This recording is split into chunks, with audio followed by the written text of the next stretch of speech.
Class 12 আজকের ক্লাসে সবাইকে ওয়েলকাম। নিউক্লিওফিলিক প্রতিস্থাপন বিক্রিয়া হ্যালো অ্যারিনসের চলছে। তো সেই প্রতিস্থাপন বিক্রিয়ার কিছু বৈশিষ্ট্য প্রথমে আলোচনা করে নেব, তারপরে আরো যা বিক্রিয়া আছে সেগুলো আজকের ক্লাসে হবে।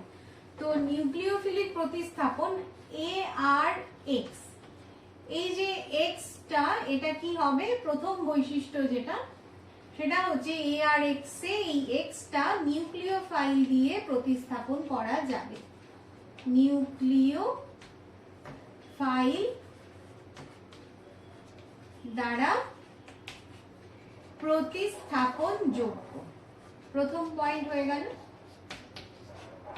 এবার এই প্রতিস্থাপনের যে ক্রম সেটা কি রকম হবে, সেটা সবচেয়ে বেশি হবে আয়োডাইডের ক্ষেত্রে, তারপরে আসবে ArBr, তারপরে কাকে পাবো আমরা ArCl, তারপরে ArF। এই হয়ে গেল প্রতিস্থাপনের ক্রম, এটা হয়ে গেল নাম্বার 2। এর পরের পয়েন্টে আমরা যেটা দেখব সেটা হচ্ছে ARX, এই যে নিউক্লিওফিলিক প্রতিস্থাপন বিক্রিয়ার ক্ষেত্রে কি হবে, যদি অর্থ এবং প্যারা পজিশনে মাইনাস আই এফেক্ট যুক্ত, মাইনাস আই প্রভাব যুক্ত কোন মূলক থাকে তাহলে প্রতিস্থাপন সহজে হবে, প্রতিস্থাপন সহজ হবে, ভালো হবে, এই সমস্ত আমরা বলতে পারি। তাহলে কি হবে, অর্থ এবং প্যারা পজিশনে যদি মাইনাস আই এফেক্ট যুক্ত কোনো মূলক থাকে, যেমন NO2 হতে পারে, তাহলে কি হবে, আমরা উদাহরণ দিয়েও পরে এটা বুঝবো। তাহলে সেই প্রতিস্থাপন বিক্রিয়াটা অনেক সহজে হবে, অনেক কম টেম্পারেচারে হবে।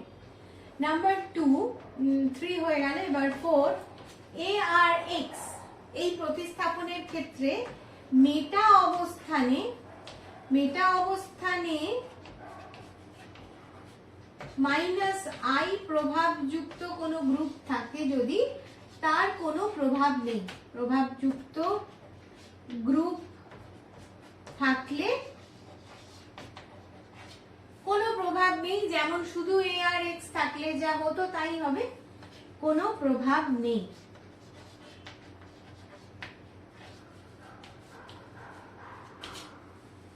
এই হয়ে গেল।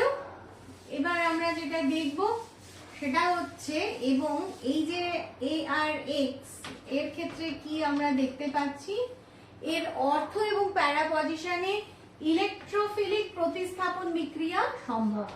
তাহলে কি হচ্ছে, ইলেকট্রোফিলিক সাবস্টিটিউশন হবে।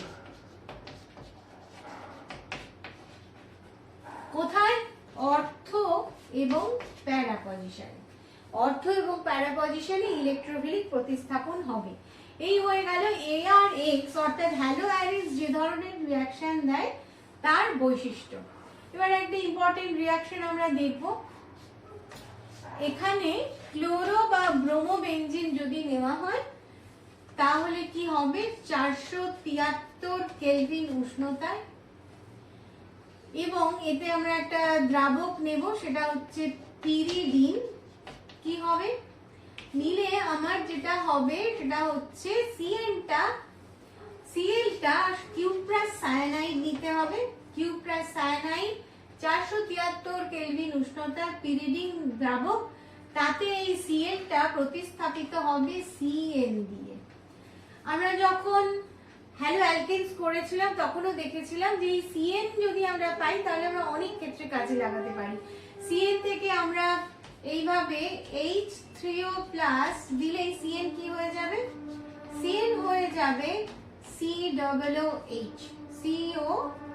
COOH, অর্থাৎ বেনজোইক অ্যাসিড পেয়ে গেলাম। ক্লোরোবেনজিন থেকে সায়ানোবেনজিন হয়ে আমরা পেয়ে গেলাম বেনজোইক অ্যাসিড। যদি প্রশ্নে আসে যে বেনজিন থেকে বেনজোইক অ্যাসিড প্রস্তুত করো, তাহলে আমরা কি করব, তাহলে আমরা এখানে অ্যারো দিলাম, তাহলে আমরা কি করব, বেনজিন থেকে ক্লোরোবেনজিন বানাবো। তার জন্য আমরা দিয়ে দেবো Cl2 আর FeCl3, এই হয়ে গেল। এবার Cl2 FeCl3 দিয়ে বেনজিন থেকে ক্লোরোবেনজিন বানালাম, তারপর তাতে কিউপ্রাস সায়ানাইড পিরিনিন দ্রাবক এবং 473 কেলভিন উষ্ণতায় সেটাকে আমরা পেয়ে গেলাম সায়ানোবেনজিন। সায়ানোবেনজিনের যদি হাইড্রোলিসিস করা যায় তাহলে পেয়ে গেলাম বেনজোইক অ্যাসিড। এখান থেকে আমরা আরো যেতে পারি, আমরা বেনজোইক অ্যাসিড তো বানালাম, আমরা একে বেনজামাইডও বানাতে পারি। তখন আমরা কি দেব, সিএন থেকে বেনজামাইডে যাওয়ার জন্য আমাকে দিতে হবে সোডিয়াম হাইড্রোক্সাইড H3O+ দিলে হয়ে যাবে সোডামাইড, সোডিয়াম অ্যামাইড, সোডামাইড নয় বেনজামাইড হয়ে যাবে, এটা হয়ে যাবে বেনজামাইড। হয়ে গেল। আরেকটা কনভার্সন আমরা দেখলাম। এখান থেকে একে যদি আমরা বিজারণ করি, যে কোনো ভালো বিজারক দিয়ে যদি বিজারণ করি তাহলে CN বিজারিত হয়ে পরিণত হবে CH2NH2। মানে বেনজিন থেকে শুরু করেছিলাম, বেনজিন থেকে বেনজোইক অ্যাসিডে যেতে পারবো, বেনজামাইডে যেতে পারবো, আর এটাতে CH2NH2 মানে ইথাইল অ্যামিন, তাতেও যেতে পারবো। ক্লোরোবেনজিন, তার মধ্যে আমরা যদি দিই NaOH সোডিয়াম হাইড্রোক্সাইড, আর কি দেব, আর হচ্ছে 623 কেলভিন উষ্ণতা এবং 300 অ্যাটমসফিয়ার চাপ, এই কন্ডিশনে সিএলটা OH দিয়ে প্রতিস্থাপিত হবে। তাহলে পেয়ে যাব আমরা ফেনল, এই পেলাম। এবার আমরা যে পয়েন্টটা বললাম যে -I প্রভাবযুক্ত যদি কোনো গ্রুপ এখানে থাকে অর্থ এবং প্যারা পজিশনে, অর্থাৎ এটা অর্থ পজিশন, এটা প্যারা পজিশন, তাহলে কি হবে, তাহলে সেই বিক্রিয়াটা সহজে হবে, সেই প্রতিস্থাপন সহজে হবে। কিভাবে বুঝতে পারবো আমরা, কম উষ্ণতা লাগবে। তো এখানে একটা নাইট্রো গ্রুপ যদি থাকে তাহলে টেম্পারেচার হয়ে যায় 443, প্রায় 200 কমে গেল, এবং কোনো চাপ লাগে না, সেক্ষেত্রে চাপ লাগছে না, টেম্পারেচার হয়ে যাচ্ছে 443, তাহলে এই প্রতিস্থাপনটা সম্ভব হয়ে গেল। যদি নাইট্রো গ্রুপ আরেকটা বাড়ে, NO2 দুটো থাকে, তাহলে কি হয়ে যাবে, তাহলে উষ্ণতা হয়ে যাবে 368 কেলভিন। কত উষ্ণতায় এই প্রতিস্থাপন হয়ে যাবে, 368 কেলভিনে এই প্রতিস্থাপনটা হয়ে যাবে। যদি তিনটে NO2 থাকে, NO2, তাহলে আমরা পাবো পিক্রিক অ্যাসিড, এই যে এটাকে বলে পিক্রিক অ্যাসিড, ট্রাইনাইট্রোফেনলকে বলে পিক্রিক অ্যাসিড। এই পিক্রিক অ্যাসিড পেতে আমার টেম্পারেচার লাগবে 323, 623 থেকে শুরু করেছিলাম, কোথায় পৌঁছলাম, 323, প্রায় 300 কেলভিন উষ্ণতা কম লাগলো। এবার আমরা যেটা দেখবো সেটা হচ্ছে ক্লোরিন বা হ্যালোজেন গ্রুপটা থাকার জন্য বেনজিনের ক্ষেত্রে অর্থ এবং প্যারা অবস্থানে ইলেকট্রনের ঘনত্ব বাড়ছে। কেন বাড়ছে, অর্থ এবং প্যারা পজিশনে ইলেকট্রন ঘনত্ব বাড়ে, তার কারণ হচ্ছে এখানে যে হ্যালোজেন মৌলটা আছে বন্ড অল্টারনেটিভ পজিশনে Cl, এর একটা নিঃসঙ্গ ইলেকট্রন জোড় আছে এবং এর কি আছে, তাহলে ইলেকট্রন ঘনত্ব বাড়ার কারণ হচ্ছে নিঃসঙ্গ ইলেকট্রন জোড় যেটা রেজোনেন্সে অংশগ্রহণ করছে, আর তীব্র -I এফেক্ট আছে। তাহলে তীব্র -I এফেক্ট অর্থাৎ ইলেকট্রন ডোনেটিং ইন্ডাকটিভ এফেক্ট, আর আছে নিঃসঙ্গ ইলেকট্রন জোড়। এবার রেজোনেন্সে কি করে নিঃসঙ্গ ইলেকট্রন জোড় অংশগ্রহণ করছে সেটা আমরা দেখব। এই এর ইলেকট্রনটা এইভাবে পড়বে এবং তাতে কি হবে, এখানে বন্ড তৈরি হবে, আর এই বন্ডটাকে খুলবো আমরা। তাহলে নেক্সট রেজোনেটিং স্ট্রাকচার আমরা যেটা পাবো, এখানে ডবল বন্ড Cl প্লাস দুটো ইলেকট্রন রইল, আর এই বন্ডটা খুলে এখানে হলো মাইনাস, ইলেকট্রন ঘনত্ব বাড়লো, এই বন্ডটা থাকলো, এই বন্ডটাও থাকলো। নেক্সট আমরা কি দেখব, এই মাইনাসটা এখানে পড়বে এবং এই বন্ডটা খুলে এখানে মাইনাস তৈরি হবে। তাহলে এর রেজোনেটিং স্ট্রাকচার যেটা পাবো সেটা হয়ে যাবে এইভাবে, ডবল বন্ড Cl প্লাস, এখানে একটা বন্ড তৈরি হয়েছে, এখানকার বন্ডটা আছে, এখানে মাইনাস। অর্থ পজিশনে ইলেকট্রন ঘনত্ব বাড়লো, প্যারা পজিশনে ইলেকট্রন ঘনত্ব বাড়লো। এই স্টেপে কি হবে, এখানে ইলেকট্রনটা পড়ে বন্ড ক্রিয়েট করবে, এই বন্ডটা এখানে খুলে এখানে মাইনাস তৈরি হবে।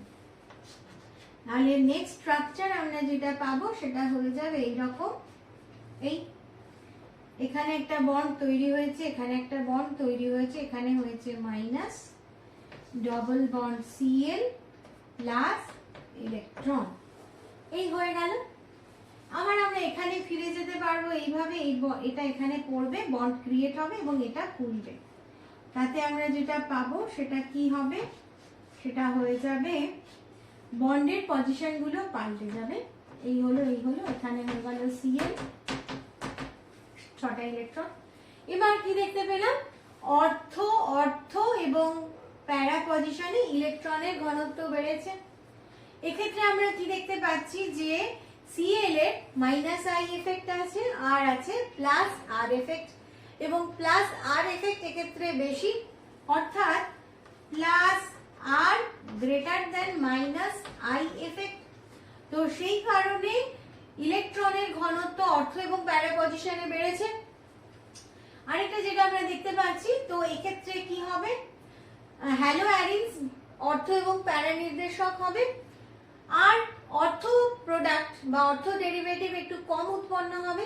তার কারণ হচ্ছে Cl এর জন্য স্টেরিক এফেক্ট, এই এফেক্টটাকে বলে স্টেরিক এফেক্ট বা স্থানাভাব জনিত প্রভাব, স্টেরিক ইফেক্ট। এর জন্য অর্থ প্রোডাক্ট একটু কম পাবো আমরা, আর প্যারা প্রোডাক্ট বেশি পাবো। এবার আমরা ক্লোরোবেনজিনের ইলেকট্রোফিলিক প্রতিস্থাপন বিক্রিয়া দেখব। আমরা যেটা দেখলাম সেটা হচ্ছে এই ক্লোরোবেনজিনের ক্ষেত্রে কি দেখলাম, কোন কোন স্থানে ইলেকট্রনের ঘনত্ব বেশি, এখানে ডেল্টা মাইনাস, অর্থ position delta minus, double bond Cl plus, এই হয়ে গেল ইলেকট্রনের ডিলোকালাইজেশন। এবার অর্থ পজিশনে ইলেকট্রোফিলিক সাবস্টিটিউশন দেখবো আমরা, প্যারাতেও দেখবো, এবং কেন প্যারাটা মেজর প্রোডাক্ট বা প্রধান জাতক সেটাও দেখে নেব ক্লোরোবেনজিনের ক্ষেত্রে। তাহলে প্রথমটা আমরা দেখাচ্ছি অর্থ পজিশনের ক্ষেত্রে, ডবল বন্ড Cl প্লাস, এখানে বন্ড আছে, এখানে বন্ড আছে, এখানে মাইনাস, এই যোগ করব আমি NO2 প্লাস যোগ করব। NO2 প্লাস রিএজেন্ট কখন পাবো আমরা, পাবো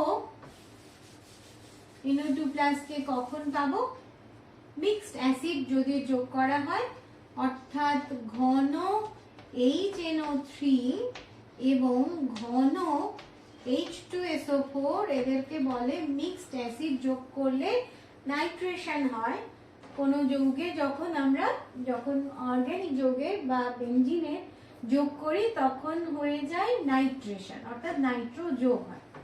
এবার নাইট্রোটাকে যোগ করছি, করলে আমরা কি দেখতে পাবো, এই হলো এখানে ডবল বন্ড আছে, Cl আছে প্লাস, এখানে একটা বন্ড আছে, এখানে একটা বন্ড আছে, এখানে হাইড্রোজেন আর NO2 যোগ হলো, এই মাইনাসে প্লাসে যোগ হলো। এবার যেটা অ্যারোমেটিসিটি রিগেইন হবে, এই হাইড্রোজেনটাকে তাড়াবো আমরা, তাহলে এই বন্ডটা এখানে পড়বে এবং এইটা খুলবে। এটা পেলাম আমরা অর্থ প্রোডাক্ট। অর্থ প্রোডাক্টের ক্ষেত্রে কি দেখতে পাচ্ছি, এই বন্ড, এখানে বন্ড, এখানে NO2 এবং এখানে Cl। এক্ষেত্রে Cl এবং NO দুটোই বাল্কি গ্রুপ, অর্থাৎ এদের অনেকটা জায়গা লাগে এবং এই দুজনের মধ্যে একটা বিকর্ষণ বল কাজ করে, সেই জন্য এটা কি হবে, এটা কম উৎপন্ন হবে, এটা মাইনর প্রোডাক্ট হবে। এবার মেজর প্রোডাক্ট, প্যারা প্রোডাক্ট কিভাবে দেখতে পাবো আমরা?